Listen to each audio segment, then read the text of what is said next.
Anak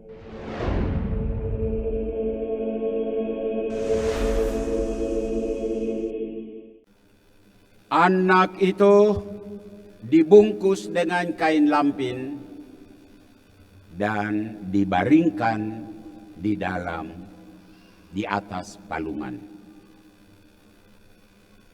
Bapak-bapak, ibu-ibu, saudara-saudari, umat paroki katedral, dan siapapun Anda yang saat ini memantau misa malam Natal dari gereja katedral. Pertama-tama, sebagai pastor paroki, saya ingin mengucapkan Selamat Natal. Kamu tidak ada suara kah? Selamat Natal. Mama yo.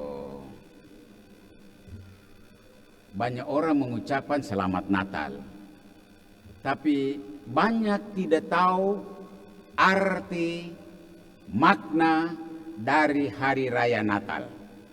Sekarang pastor mau bilang, Hari Raya Natal itu adalah Hari Raya Solidaritas. Allah bersolidar dengan manusia lewat peristiwa inkarnatio. Inkarnasi, sabda menjadi daging.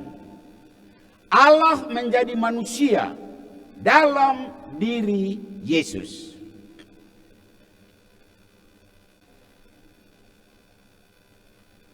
Fakta menyedihkan, fakta biblis menyampaikan sebuah kisah tragis. Dan juga ironis, Allah yang maha besar yang mau jadi manusia sebagai ungkapan solidaritas itu ditolak oleh manusia yang diwakili orang Bethlehem. Mengapa ditolak? Inilah adat manusia. Penampilan Yesus yang masih ada di dalam perut seorang wanita yang lusuh, seorang wanita yang sederhana. Penampilan Yesus perdana yang ada dalam sebuah keluarga sederhana, mungkin juga miskin. Tampilan itu tidak menarik bagi orang Bethlehem. Mari kita lihat sedikit kisah itu. Kamu sudah tahu, tapi pastor mau menegaskan kembali. Yosef dan Maria adalah penduduk Nazaret. Sebenarnya asal usul mereka adalah orang Bethlehem. Maka pada saat Kaisar Agustus mengumumkan bahwa semua orang akan kembali ke asal usulnya, tempat nenek moyangnya, untuk mendaftarkan diri, sensus penduduk. Maka Yosef yang keturunan Raja Daud, dia membawa Maria tunangannya untuk pergi ke Bethlehem mendaftarkan diri. Maka keluarga ini berangkat. Yosef tukang kayu. Coba bayangkan seorang tukang kayu. Kira-kira penampilannya seperti apa? Pasti dari keluarga yang ekonomi sederhana. Untuk tidak mengatakan miskin. Perjalanan mereka jauh. Dan Yosef menghantar Maria. Kendaraan belum ada pasti. Karena sederhana mereka tidak mungkin juga punya kendaraan kuda atau keledai. Mereka pasti jalan kaki. Dan dalam perjalanan itu pasti berkeringat kan, pasti berbau juga. Dan saat mereka tiba di Bethlehem, apa yang terjadi? Saat Yosef mencari-cari penginapan, semua orang melihat penampilan orang semacam ini. Lusuh, pakaian sederhana, mungkin juga kotor, berbau pula, bau keringat, hamil tua lagi. Astaga, kalau kita terima orang keluarga macam itu di rumah kita, dan malam ini dia melahirkan di sini, repot amat kita. Maka alhasil Yosef dan Maria mencari penginapan dan tidak dapat itu, mereka lalu menuju ke tempat pemeliharaan binatang, kandang.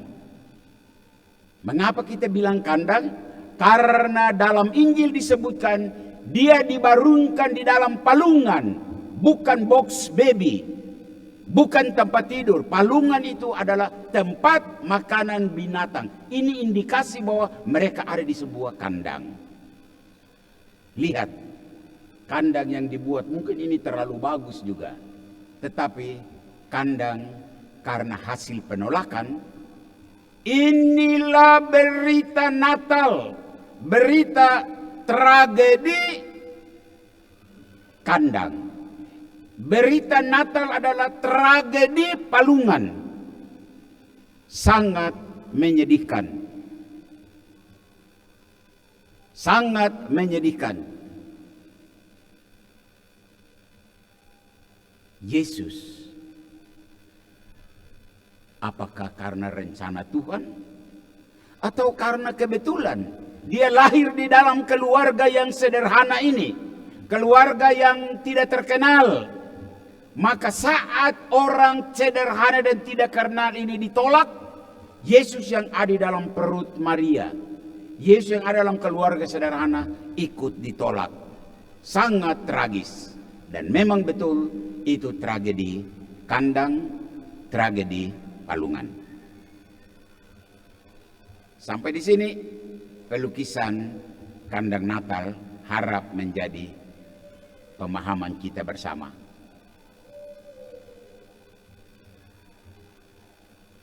Yang penting untuk kita adalah apa pesan untuk kita manusia zaman ini, kita di Timika, kita di Papua.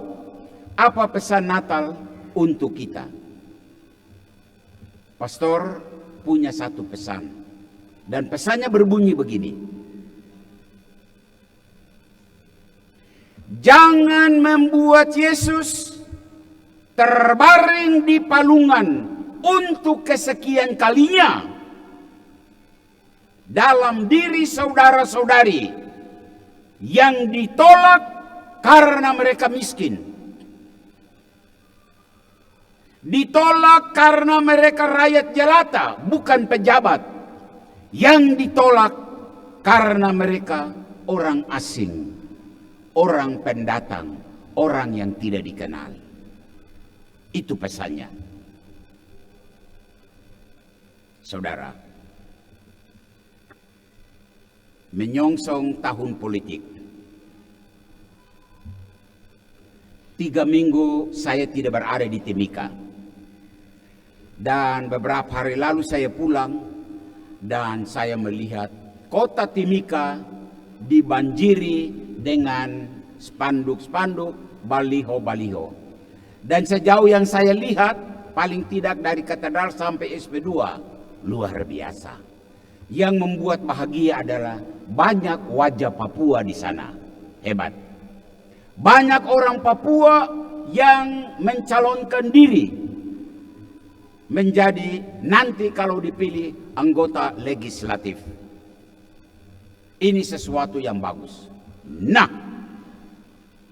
pesan Natal tadi saya ingin bungkus dengan 2 seruan dan 1 catatan.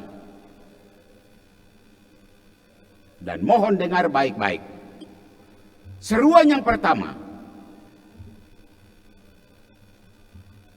dan seruan untuk kita semua, jangan memilih calon anggota DPRD, jangan memilih calon bupati yang mempunyai sifat dan watak model orang Bethlehem.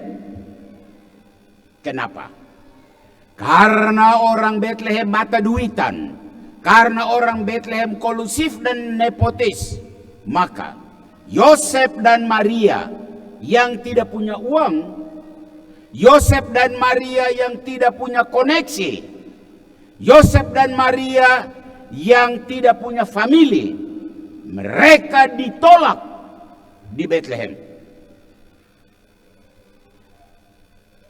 Pesannya, seruan pertama untuk kita apa? Begitu pula jadinya, dan harap ini catat baik-baik. Kalau orang yang kamu pilih, entah caleg atau bupati, juga kalau dia orang Papua, tetapi kalau dia mata duitan, maka saat dia sudah duduk di kursi yang empuk itu, dia akan cari orang kaya, dia akan cari pengusaha-pengusaha yang bisa mendatangkan duit untuk mengembalikan uang yang dia sudah keluarkan, mungkin termasuk dia bagi-bagi sama kamu saat kampanye. Dia cari kau kah? Maaf, tidak. Dia tidak cari kau. Kau itu penonton. Dia tidak perlu kau lagi. Dia hanya perlu kau suara.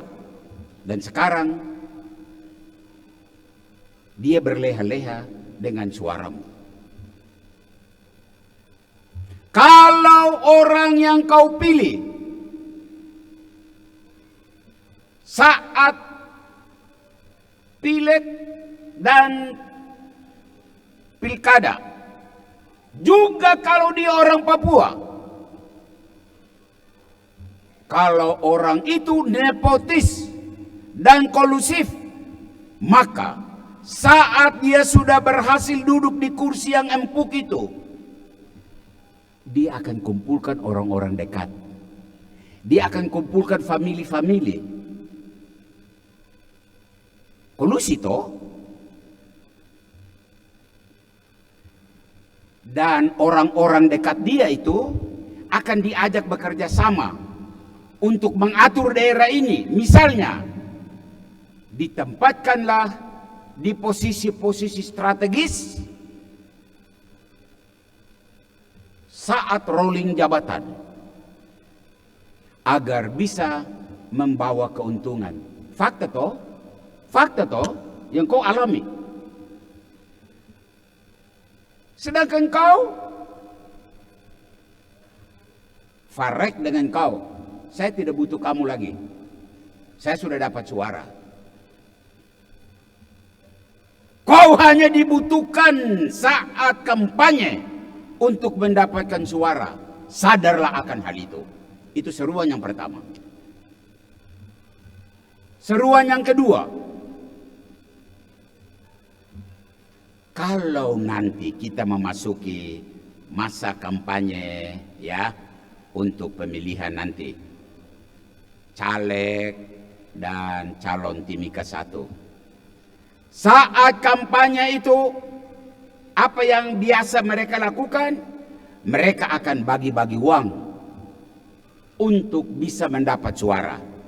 Nah, seruan yang kedua dari gereja katedral, seruan berbunyi, uang yang dorong kasih kau terima, jangan tolak, terima.